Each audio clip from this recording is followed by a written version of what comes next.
从前有一个国王，他很想要个儿子来继承王位，但是天不遂人愿，他前后后换了3个皇后，也就只生了1个女儿。国王对这个唯一的女儿特别宠爱，无论女儿提出什么要求，他都会无条件的满足她。所以这位受宠的公主很快就养成了娇生惯养、蛮横不讲理的习惯。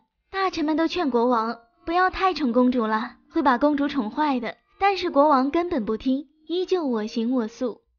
17岁生日那天，公主突然迷上了糖果，她觉得糖果是世界上最美味的食物，任何东西都比不了。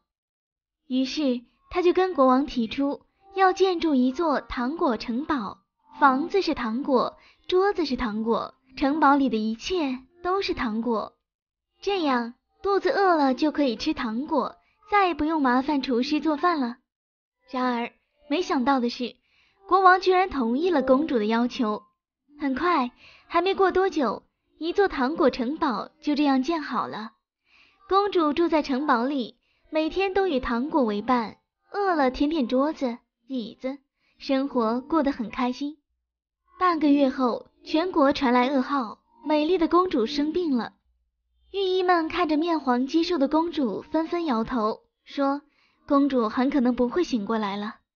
此时国王才后悔莫及，他立即下令把公主的糖果城堡给毁了，并下令以后任何人都不能配制糖果，要过回以前健康的生活。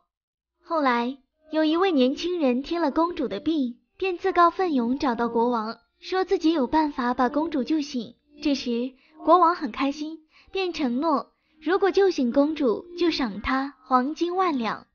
年轻人拒绝了，说如果救醒公主，希望国王把公主嫁给自己。然而国王听到这个要求很不满意，虽然不满意，但是为了能让女儿醒过来，最终他还是答应了年轻人的要求。然后呢，年轻人其实并没有做什么，只是日日夜夜陪着公主，每天按时按量的喂公主喝米汤、喝水。